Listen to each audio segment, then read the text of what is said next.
So ಈ ಕ್ಯಾರೆಕ್ಟರ್ಗಳ ಬಗ್ಗೆ ಮಾತಾಡೋದಾದ್ರೆ, ಸೊ ವಿಭಿನ್ನವಾದಂಥ ಕ್ಯಾರೆಕ್ಟರ್ ಜರ್ನಿ ತಮ್ಮದಾಗಿರುತ್ತೆ. ಸೊ ಯಾವ ರೀತಿಯ ಪ್ರಿಪ್ರೇಷನ್ಸ್ ತಾವು ಕ್ಯಾರೆಕ್ಟರ್ಗೆ ಮಾಡ್ಕೋತೀರಾ? So whether it is positive character or negative character plus comedy ಮಾಡಿಸೋದು ತುಂಬ ಕಷ್ಟ, ನಗ್ಸೋದು ಬೇರೆಯವ್ರನ್ನ. ಸೊ ಯಾವ ರೀತಿ ಇರುತ್ತೆ ನಿಮ್ಮ ಸಿದ್ಧತೆ? Basically script. ಸೊ ಅದರಲ್ಲಿ ಅವರು ಏನು ಬರೆದಿರ್ತಾರೆ ಅದನ್ನು ನಾವು ಎಷ್ಟು ಅರ್ಥ ಮಾಡ್ಕೊತೀವಿ, ಮತ್ತು ನಮಗೆ ನಿರ್ದೇಶಕರು ಎಷ್ಟು ಚೆನ್ನಾಗಿ ಗೈಡ್ ಮಾಡ್ತಾರೆ ಅನ್ನೋದ್ರ ಮೇಲೆ ಡಿಪೆಂಡ್ ಆಗುತ್ತೆ. ನಾವೊಂದು ಸ್ಕೆಲಿಟನ್ ಮಾತ್ರ ಹಾಕೊಳಕ್ಕೆ ಸಾಧ್ಯ. ಯಾವುದೇ ಪಾತ್ರ ನಮಗೆ ಕೊಟ್ಟಾಗಲೂ ಆ ಸ್ಕೆಲಿಟನ್ ಹಾಕೊಂಡಿರ್ತೀವಿ, ಅದಕ್ಕೆ ಮಜಲ್ ಅಂದರೆ ಡೈಲಾಗ್ನಲ್ಲಿ ಏನಿರುತ್ತೆ, ನಿರ್ದೇಶಕರು ಏನು ಹೇಳ್ತಾರೆ ಅದನ್ನು ಮಾತ್ರ ಮಾಡೋಕ್ಕೆ ಸಾಧ್ಯ. ಅದನ್ನು ಮೀರಿದ ನಾವೇನು ಮಾಡೋಕ್ಕಾಗಲ್ಲ. ಸೊ ಪ್ರತಿ ಪಾತ್ರಕ್ಕೂ ನಂಬೋದೇನೋದು ಒಂದೊಂದು ಘನತೆ ಇರುತ್ತೆ, ಆ ಪಾತ್ರಕ್ಕೊಂದು ಘನತೆ ಇರುತ್ತೆ. ಅದನ್ನು ಬೀಳಿಸ್ದಂಗೆ ನಾವು ಹೆಂಗೆ ತೊಗೊಂಡೋಗ್ತೀವಿ ಅನ್ನೋದು ಭಾಳ ಇಂಪಾರ್ಟೆಂಟ್ ಆಗುತ್ತೆ. ಸೊ ಹಂಗೆ ಬಂದಾಗ ಈ ಪಾತ್ರ ಇವನು ಏನೇ ಆದ್ರೂ ಡ್ಯಾಡಿ ಅಥವಾ ಮುನ್ನ ಅವ್ನ ಆ್ಯಕ್ಟ್ರು, ಬಟ್ ಕ್ಯಾರೆಕ್ಟರ್ಸ್ ಮುನ್ನ ಅಂತ, ಬಟ್ ಎಲ್ಲರೂ ಅವನೊಂದು ಡ್ಯಾಡಿ ಅಂತ ಕರಿತಾ ಇರ್ತಾರೆ. ಸೊ ಅವ್ನು ಏನೇ ಮಾಡಿದ್ರೂ ಎಲ್ಲೇ ಇದ್ರೂ ಕೂಡ ಅವನಲ್ಲಿ ಒಂದು ಒಳ್ಳೆತನ ಇದೆ. ಅವನಲ್ಲಿ ಏನೋ ಒಂದು ಸಹಜವಾದ, ನಾವೀಗ ನೋಡ್ತೀವಲ್ಲ ರೋಡಿಗಳು ತಲಾಟೆ ಮಾಡ್ಕೊಂಡು ಓಡಾಡ್ಕೊಂಡು ಹೆಂಗೋ ಮಾಡ್ತಿರ್ತಾರೆ, ಬಟ್ ಅವ್ರೆಲ್ರಿಗೂ ಒಂದು ಒಳ್ಳೆತನ ಇರುತ್ತೆ. ಯಾರಿಗಾರು ಸಹಾಯ ಮಾಡಿರ್ಬೋದು, ಮತ್ತೊಂದಿರ್ಬೋದು, ಅದೇನೋ ಒಂದು ಗುಣ ಇವನಲ್ಲಿ ಕ್ಯಾರಿ ಆಗಿರುತ್ತೆ. ಸೊ ಸಾಮಾಜಿಕವಾಗಿ ನಾವು ನೋಡಿದಾಗ ಅವ್ನ ಇಡೀ ಪ್ರೊಫೆಷನ್ನು ಮತ್ತು ಅವ್ನು ತುಳಿದಿರೋ ದಾರಿ ಒಂದು ಕೆಟ್ಟದ್ದು, ಬಟ್ ಅವ್ನ ಒಳಗಡೆ ಇರೋ ಒಂದು ಒಳ್ಳೆತನ ಸತ್ತಿರಲ್ಲ, ಆ ಮನ್ಸು ಹಾಗೆ ಇರುತ್ತೆ ಅವನು ಕೂಡ. ಸೊ ಅದನ್ನು ಡಿಪಿಕ್ಟ್ ಮಾಡಬೇಕಾಗುತ್ತೆ ನಾವು. ಅದನ್ನು ಆ ಪರ್ಸ್ಪೆಕ್ಟಿವಲ್ಲಿ ಯೋಚಿಸಿದಾಗ ಇಡೀ ಪಾತ್ರ ಬೇರೆ ಥರ ಕಾಣೋಕ್ಕೆ ಶುರು ಆಗುತ್ತೆ. ಸೊ ಅದನ್ನು ನೋಡ್ಕೊತೀನಿ ನಾನು ಯಾವಾಗಲೂ, ಹೆಂಗೆ ಅದನ್ನು ಕ್ಯಾಚ್ ಮಾಡಬೇಕು ಅಂತ.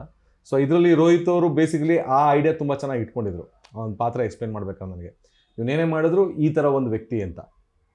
ಸೊ ಆ ಥರ ಸಿಕ್ತ. ಆ್ಯಂಡ್ ಇವ್ರದ್ದು ನಾನು ಹೇಳ್ತೀನಿ, ಇವ್ರದ್ದು ಪ್ರಿಪ್ರೇಷನ್ ಎಷ್ಟು ಚೆನ್ನಾಗಿತ್ತು ಅಂದರೆ ನನ್ನ ಪ್ರಕಾರ ಆ ಕ್ಯಾರೆಕ್ಟರ್ ಇವ್ರು ಒಳಗಡೆನೆ ಹೋಗ್ಬಿಟ್ಟಿತ್ತು. ಅಂದರೆ ಎಷ್ಟೊಂದು ಸತಿ ಇವ್ರು ಶೂಟಿಂಗಿಗೆ ಬಂದಾಗ ರೋಹಿತ್ ಸರ್ ಅಂತೂ ಕಾಸ್ಟ್ಯೂಮ್ ಏನು ಚೇಂಜೇ ಬೇಡ, ಹೆಂಗೆ ಇದ್ದೀರಾ ಹಂಗೆ ಬಂದ್ಬಿಡಿ ಅಂತ. ಸೊ ಅವ್ರು ನನ್ನ ಪ್ರಕಾರ ಅವ್ರ ಕ್ಯಾರೆಕ್ಟರ್ ಥರನೇ ರೆಡಿಯಾಗಿ ಬರ್ತಿದ್ರ ಅಂತ ಮನೆಯಿಂದ. ಅದು ಒಂದು ಐಡಿಯಾ ಇತ್ತು. ಫಸ್ಟ್ ಯಾವಾಗ ಅವ್ರು ನನಗೆ ಕಾಸ್ಟ್ಯೂಮ್ ಚೇಂಜ್ ಮಾಡಿಸ್ತಾರಲ್ಲ, ಸರಿ ಓಕೆ ಅಂದ್ಬಿಟ್ಟು ಆ ಝೋನಲ್ಲಿ ಇರಬೇಕಲ್ಲ. ಸೊ ಗಾಡಿ ಇಳಿಯೋಷ್ಟೊತ್ತಿಗೆ ಇವಾಗ ಡ್ರೈವರ್ ಅದೇ ಹೇಳ್ತಿರೋ, ಇಷ್ಟು ದಿನ ನೀವು ಫೋನಲ್ಲೇ ಮಾತಾಡ್ತಿಲ್ಲ, ಇವತ್ತು ಇಷ್ಟು ಶೂಟ್ಗೆ ಹೋಗ್ಬೇಕಾದ್ರೆ ಫೋನೆಲ್ಲ ಮಾತಾಡೋಕ್ಕಾಗಲ್ಲ. ಅದೊಂದು ಝೋನಲ್ಲಿ ಹೋಗ್ತಾ ಹೋಗ್ತಾ ಹೋಗ್ತಾ ಹೋಗ್ತಾ ಸೆಟ್ ಆಗಿ ಅಲ್ಲಿಗೆ ಹೋಗಿ ರೀಚ್ ಆಗಬೇಕಾಗತ್ತಲ್ಲ. ಸೊ ಆಮೇಲೆ ನಮಗೆ ಅವತ್ತು ಏನು ಸೀನ್ ಇದೆ ಅಂತ ಫಸ್ಟೇ ಒಂದು ಐಡಿಯಾ ಇದ್ದಾಗ ಅದು ಡೈಲಾಗ್ದು ಏನು ಮಾಡ್ಬೋದು, ಸೊ ಹೆಂಗೆ ತಲಾಟೆ ಮಾಡೋ ಪಾತ್ರಗಳಿದ್ದಾಗ ಎಷ್ಟು ಚೆನ್ನಾಗಿ ಮಾಡ್ಬೋದು, ಇನ್ನೊಂದು ಚೂರು ಜಾಸ್ತಿ ಪುಷ್ ಮಾಡ್ಬೋದಲ್ಲ ಅಂತ. ಸೊ ಇವ್ರಿಗೆ ಗೊತ್ತಾಗತ್ತೆ ಪಾಪ, ಇವ್ರು ಭಾಳ ಕಿಚಾಯಿಸಿದ್ದೀನಿ. ಆಮೇಲೆ ಇವ್ರು ಬೇರೆ ಇದೊಂದು ಹಿಂಗೆ ಮಾಡ್ಕೊಂಡಿದ್ದೀನಿ, ಇದು ಓಕೆನಾ ಅಂತಂದರೆ ಅಯ್ಯೋ ಪಾಪ ಹಂಗೆ ಹೇಳೋಕ್ಕಾಗತ್ತಾರೆ, ಅಲ್ಲ ಕ್ಯಾರೆಕ್ಟರ್ಗೆ ಹೇಳ್ತಾ ಇದೆ ಅಲ್ವಾ ಅಂತ. ಸೊ ಆ ಮಜಾ ಇರ್ತಿತ್ತು. ಆಮೇಲೆ ಇವ್ರದ್ದು ಭಾಳ ಇನ್ಪುಟ್ಸ್ ಚೆನ್ನಾಗಿರೋದು. ಇವ್ರೊಳಗಡೆ ಒಂದು ಇರುತ್ತಲ್ಲ ಈ ಪಾತ್ರದ ಗುಣಗಳು. ಸೊ ಈ ಸಿನಿಮಾದಲ್ಲಿ ಅವ್ರು ಮಾಡೋಕ್ಕಾಗ್ತಿಲ್ಲ, ಬಟ್ ನನಗೆ ನೀವು ಒಂಚೂರು ಹಿಂಗೆ ಮಾಡ್ಬೋದಲ್ಲ, ಅವಾಗ ಹೆಂಗೆ ವರ್ಕ್ ಆಗುತ್ತೆ ಅಂತ. ಕರೆಕ್ಟ್ ಅಲ್ವಾ ಅಂತ. ಸೊ ಹಾಗೆ ಒಬ್ರಿಗೂ ಈಗ ನನ್ನ ಪಾತ್ರ ಅವ್ರಿಗೆ ಅರ್ಥ ಆಗುತ್ತೆ, ಅವ್ರ ಪಾತ್ರ ನನ್ಗೆ ಅರ್ಥ ಆಗ್ತಾ ಹೋಗುತ್ತೆ. ಸೊ ನಾವು ಒಂದು ಪಾಯಿಂಟ್ ಆದ್ಮೇಲೆ ಏನಾಗ್ಬಿಡ್ತೀವಿ, ಆ ಪಾತ್ರಗಳಾಗಿ ಯೋಚಿಸೋಕೆ ಶುರು ಮಾಡ್ಬಿಡ್ತೀವಿ. ಸೊ ಆ ಪಾತ್ರಗಳಾಗಿ ಯೋಚಿಸೋಕೆ ಶುರು ಮಾಡಿದಾಗ ಮಜಾ ಜಾಸ್ತಿ ಕೊಡುತ್ತದೆ. ಸೊ ಇಷ್ಟೊಂದು ಮಜಾ ಇಲ್ಲೇ ಅನಿಸ್ತಾ ಇದೆ. ಯಾವುದಾದ್ರೂ ಒಂದು ಸಿಚುಯೇಷನ್ ಅಥವಾ ಒಂದು ಸೀನ್ನ ಸಖತ್ ಮಜವಾಗಿ ಬಂದಿದೆ ಅಂತ ಹೇಳೋದಾದ್ರೆ ಯಾವ ಸಿಚುಯೇಷನ್, ಯಾವ ಸೀನ್? ನೀವು ಹೇಳ್ದಂಗೆ ಡೆಫಿನೆಟ್ಲಿ ಪ್ರತಿ ದಿವಸ ಮಜಾ ಮಾಡ್ಕೊಂಡೇ ಮಾಡಿದ್ದೀವಿ. ಅಂದರೆ ಒಂದೇನು ರೋಹಿತ್ ಸರಲ್ಲಿ ನಾನು ಸಖತ್ ಇಷ್ಟಪಡ್ತೀನಿ ಅಂದರೆ, ನಮಗೆ ಆ್ಯಸ್ ಆರ್ಟಿಸ್ಟ್ ಆ ಫ್ರೀಡಮ್ ಇತ್ತು. ಅಂದರೆ ಅವ್ರು ನಮಗೆ ಡೈಲಾಗ್ ಕೊಟ್ಟಾಗ್ಲೂ ನಮಗೆ ಕ್ಯಾರೆಕ್ಟರ್ ಎಷ್ಟು ಚೆನ್ನಾಗಿ ಅರ್ಥ ಮಾಡಿಸಿದ್ರು ಅಂದರೆ, ಆ ಕ್ಯಾರೆಕ್ಟರ್ ತಕ್ಕಂಗೆ ನಾವುಗಳೇ ಸುಮಾರು ಸತಿ ಡೈಲಾಗ್ನ ಚೇಂಜ್ ಮಾಡ್ಕೋತಿದ್ವಿ. ಎಸ್ಪೆಷಲಿ ಇವ್ರ ಕ್ಯಾರೆಕ್ಟರ್, ಇವ್ರಿಗೊಂದು ಮ್ಯಾನರಿಸಮ್ ಫಿಕ್ಸ್ ಮಾಡ್ಬಿಟ್ರು ಯಾವ ಥರ ಮಾತಾಡಬೇಕು ಅಂತ. ಸೊ ಡೈಲಾಗ್ ಬಂದಾಗ ಇವ್ರು ಏನು ಮಾಡ್ತಿದ್ರು, ಓಕೆ ಇದನ್ನು ನಾನು ಹೇಳಬೇಕಷ್ಟೇ, ನನ್ನ ಸ್ಟೈಲಲ್ಲಿ ಮಧ್ಯ ಏನೇನೇನೋ ಸೇರಿಸ್ಕೊಂಡು ಹೇಳ್ಬಿಟ್ಟೆ.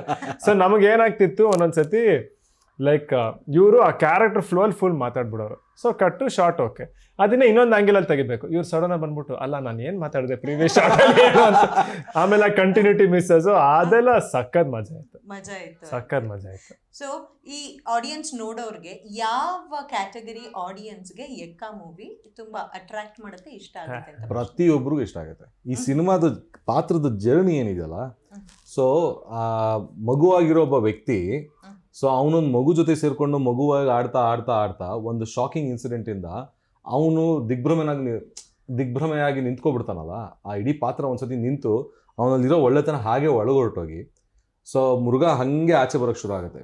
ಸೊ ಆ ಇಡೀ ಪ್ರಾಸೆಸ್ನಲ್ಲಿ ಒಬ್ಬ ವ್ಯಕ್ತಿಯ ಜರ್ನಿ ಏನಿದೆಯಲ್ಲ, ಆ ಜರ್ನಿಲಿ ನಿಮಗೆ ಪ್ರತಿಯೊಬ್ಬರಿಗೂ ಇಷ್ಟ ಆಗುತ್ತೆ. ಅದು ಅಂದರೆ ಒಬ್ಬ ಮಾನಸಿಕವಾಗಿ ತೊಳಲಾಟದಲ್ಲಿ ಸಿಕ್ಕಾಕೊಂಡು, ಅಂದರೆ ನಾವು ಅನ್ಕೊಂತೀವಿ ಇದು ಹೆಂಗೆ ಆಗಕ್ಕೆ ಸಾಧ್ಯ ಅಂತ, ಬಟ್ ಕ್ಲಿಯರ್ ಕಟ್ಟಾಗಿ ನಮಗೆ ಗೊತ್ತಾಗುತ್ತೆ ಅದು ಸೈಕಲಾಜಿಕಲ್ ಪ್ರಾಬ್ಲಮ್. ಅದು ಆ ವ್ಯಕ್ತಿಗೆ ಏನೋ ಒಂದು ನೋವಾಗಿದೆ, ಅವನೇನೋ ಬೇರೆ ಸ್ಟ್ರಗಲಲ್ಲಿ ಇದ್ದಾನೆ, ಆ ಸ್ಟ್ರಗಲಿಂದ ಆಚೆ ಬರೋಕ್ಕಾಗ್ತಿಲ್ಲ, ಒಂದು ಸುಳಿಲ್ ಸಿಗಾಕೊಂಡಿದ್ದಾನೆ. ಈ ಥರದ್ದು ಒಂದು ಸಿನಿಮಾನ ನಾವು ಈ ಆ್ಯಂಗಲಲ್ಲಿ ನೋಡಿದಾಗ ಪ್ರತಿಯೊಬ್ಬರು ನೋಡಿ ಅರ್ಥ ಮಾಡ್ಕೋಬೇಕಾಗಿರೋಂಥ ಸಿನಿಮಾ ಇದು. ಈಗ ತಾಯಿ ಸೆಂಟಿಮೆಂಟ್ ಇದೆ ಈ ಸಿನಿಮಾದಲ್ಲಿ, ತುಂಬ ಬ್ಯೂಟಿಫುಲ್ ಆಗಿದೆ. ನನಗಂತೂ ಭಾಳ ತುಂಬ ಇಷ್ಟ ಆಯಿತು. ತಾಯಿ ಮಗನ ಬಗ್ಗೆ ಇರೋ ಒಂದು ಪ್ರೀತಿಯಿಂದ ಡಿಸ್ಟರ್ಬ್ ಆಗೋ ರೀತಿ ಇದೆಯಲ್ಲ ಅದು ತುಂಬ ಚೆನ್ನಾಗಿದೆ. ಆಮೇಲೆ ಇವ್ರದ್ದು ಮತ್ತು ಒಂದು ಮಗುದೊಂದು ಭಾಳ ಬ್ಯೂಟಿಫುಲ್ ಆಗಿರೋ ಕನೆಕ್ಷನ್ ಇದೆ. ಅದಾದಮೇಲೆ ಮೊದಲನೇ ಪ್ರೀತಿ, ಅದಾದಮೇಲೆ ಬರೋ ಎರಡನೇ ಪ್ರೀತಿ, ಆ ಎಕ್ಸ್ಪೀರಿಯನ್ಸಿಂದ ಮತ್ತು ಈ ಮನುಷ್ಯನ ಬದಲಾವಣೆಯಿಂದ ಆ ಸಿನಿಮಾದ ಆ ಪಾತ್ರನ ಅರ್ಥ ಮಾಡ್ಕೊಳ್ಳೋ ರೀತಿ ಇದೆಯಲ್ಲ, ಅಂದರೆ ಈ ಪ್ರೀತಿನೇ ಬೇರೆ ಥರ ಅರ್ಥ ಮಾಡ್ಕೊಳ್ಳೋಕೆ ಶುರು ಮಾಡೋದು. ಎಂಡಲ್ಲಿ ಅವರು ಒಂದು ವಾರಣಾಸಿಲಿಯೋದು, ಅಂದರೆ ಎವ್ರಿಥಿಂಗ್ ಇಸ್ ವೆರಿ ಏನಂತಾರೆ ಅದಕ್ಕೆ, ತುಂಬ ಮೆಂಟಲಿ ತುಂಬ ಸ್ಟ್ರೆಸ್ ಆಗಿ ಅಂದ್ರೆ ಇವರು ಏನಕ್ಕೆ ಪ್ರಾಬಬ್ಲಿ ಎಲ್ರಿಗೂ ಕರೆಕ್ಟ್ ಅಂತ ನಮಗೂ ಏನಕ್ಕೆ ಅನ್ಸುತ್ತೆ ಅಂದ್ರೆ ಈ ಜರ್ನಿ ಇರೋದು ನನ್ನ ಪ್ರಕಾರ ಪ್ರತಿಯೊಬ್ಬ ಮನುಷ್ಯನಲ್ಲೂ ಆಗುತ್ತೆ. ಈ ಇನ್ನೋಸೆನ್ಸ್ ಮತ್ತೆ ಈ ವೈಲೆನ್ಸ್ದು ಗುದ್ದಾಟ ಇದೆಯಲ್ಲ, ಲೈಕ್ ಸ್ಮಾಲ್ ಥಿಂಗ್ಸ್. ಇವಾಗ ಫಾರ್ ಎಕ್ಸಾಂಪಲ್ ಊಟ ಮಾಡ್ಬೇಕಂತ ಇರ್ತೀವಿ ನಾವು, ಅದೇ ಊಟ ಕರೆಕ್ಟ್ ಟೈಮ್ ಬಂದಿಲ್ಲ ಅಂದರೆ ಕೋಪ ಬರೋಕ್ಕೆ ಶುರು ಆಗುತ್ತೆ. ಸ್ಮಾಲ್ ಎಕ್ಸಾಂಪಲ್ ಅಷ್ಟೇ. ಅದೇ ನಮಗೆ ಇವಾಗ ಅದೇ ನೋಡಿ, ಊಟ ಮಾಡಿದ ತಕ್ಷಣ ಮತ್ತೆ ನೆಮ್ಮದಿ ಆಗ್ತೀವಿ, ಆರಾಮಾಗಿ ಕೂತ್ಬಿಡ್ತೀವಿ.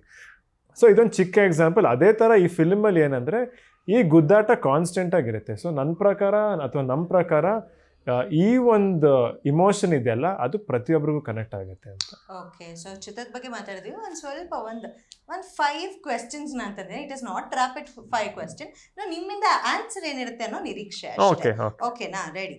ಸೊ ಈಗ ತಾನೇ ಮಗು ಮೃಗ ಬಗ್ಗೆ ಮಾತಾಡ್ತಿದ್ವಿ. ಸೊ ಯುವ ಅವರು ಯಾವ ವಿಷಯದಲ್ಲಿ ಮಗು, ಯಾವ ವಿಷಯದಲ್ಲಿ ಮೃಗ ಪರ್ಸನಲ್ ಲೈಫಲ್ಲಿ? ನಾನು ಹೇಳ್ದಲ್ಲ ಊಟ ನಾನು ನಿಜವಾಗ್ಲೂ ಊಟ ಮಾಡದಿದ್ದಾಗ ಒಂದ್ ಸ್ವಲ್ಪ ಕೋಪ ಜಾಸ್ತಿ ಬರುತ್ತೆ. ದೋಸೆ ಯಾವ ದೋಸೆ? ಎನಿ ದೋಸೆ. ಜಾಸ್ತಿ ಮೇನ್ ಅಂದ್ರೆ ಮನೇಲಿ ಮಾಡೋ ದೋಸೆ. ನಾನು ಎಲ್ಲಾ ಕಡೆ ಹೇಳಿದೀನಿ, ದೋಸೆ ಅಂತೂ ನೀವು ಎಷ್ಟೊತ್ತು ಎಷ್ಟು ಸತಿ ಕೊಟ್ಟರು ತಿಂತೀನಿ. ರಾತ್ರಿ ಎಬ್ಸ್ಬಿಟ್ಟು ದೋಸೆ ಮಾಡಿದಂದ್ರೂ ತಿಂತೀನಿ. Very nice. ನೀವು ಯಾವ ವಿಷಯದಲ್ಲಿ ಮಗು ಮೃಗ? ನಂಗೆ ಗೊತ್ತಾಗಿಲ್ಲ, ನಾನು ತುಂಬ ಇನ್ನೋಸೆಂಟ್ ಇದ್ದೀನಲ್ಲ. ಬೇಸಿಕಲಿ ಆ ಸಿಚುವೇಶನ್ ಮೇಲೆ ಡಿಪೆಂಡ್ ಆಗುತ್ತೆ. ಅಂದರೆ ಇವಾಗ ಕೆಲವೊಂದು ಸತಿ ಏನೋ ಒಂದು ಮಾಡ್ತಾ ಇರ್ತೀವಿ, ತುಂಬ ಸೀರಿಯಸ್ ಆಗಿ ಏನೋ ಮಾಡ್ತಾ ಇರ್ತೀವಿ, ಅಥವಾ ಮಗು ಥರನೇ ಆಟ ಆಡ್ತಾ ಇರ್ತೀವಿ. ಸಡನ್ನಾಗಿ ಬಂದು ಯಾರಾದ್ರೂ ಡಿಸ್ಟರ್ಬ್ ಮಾಡಿಬಿಟ್ಟಾಗ ನೀವು ಸಡನ್ನಾಗಿ ಮುರುಗ ಆಗ್ಬಿಡ್ತೀರಾ. ಸೊ ಹಾಗೆ ಸಿಚುವೇಶನ್ ಅಲ್ಲ ಮಾತಾಡ್ತೀವಿ. ಮೋಸ್ಟ್ಲಿ ಇವ್ರು ಡೈರೆಕ್ಷನ್ ಮಾಡೋದಲ್ಲಿ ಮೃಗನ ಅಂತ. ಇಲ್ಲ, ಗೊತ್ತಿಲ್ಲ. ನಿಮ್ಗೆ ಗೊತ್ತಿಲ್ಲ. ಓಕೆ.